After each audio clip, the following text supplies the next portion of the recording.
एक तो मुझे बहुत अफसोस लगता है कि ऐसे चरित्र के आदमी जिनको कि अमेरिका की कोर्ट्स ने ही फेलन बताया है और जिसके इतिहास में लिखा है कि वो वैश्यों के पास जाता है और उनको पैसे देता है मुंह बंद करने के लिए, कि ऐसे ऐसे जलील आदमी को दुनिया का सबसे बड़ा प्रेसिडेंट चुनकर निकाला है। तो इस पर मुझे अफसोस है। मुझको इस पर भी अफसोस है कि कमला हैरिस जो शायद जीतती तो पहली औरत और पहली इंडिया के साथ संबंध रखने वाली एक पॉलिटिशियन वहाँ की राष्ट्रपति बनती। तो निजी तौर पर मैं समझता हूँ कि डोनाल्ड ट्रंप एक नेक आदमी नहीं है।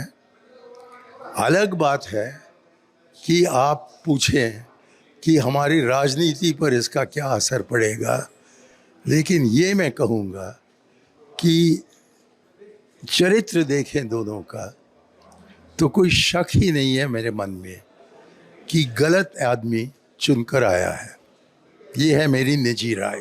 पुराने और बड़े लोकतंत्र के रूप में कहीं पर भी लोकतांत्रिक प्रक्रिया से कोई चुनाव होता है और वहां की जनता तय करती है कि वहां किसे राष्ट्रपति बनाना है, तो हमें स्वागत करना चाहिए। पर पता नहीं कांग्रेस पार्टी का कल से और उनके पूरे इकोसिस्टम का, सोरोस इकोसिस्टम का और वोक इकोसिस्टम का इतना मेल्टडाउन क्यों हो रहा है।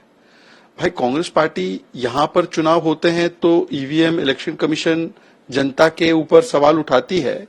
अब हरियाणा के चुनाव से सवाल उठाते उठाते ह्यूस्टन में भी जो चुनाव हुआ उस पर भी सवाल उठाएगी। मतलब वहां की भी जनता के विवेक पर सवाल खड़े कर रही है।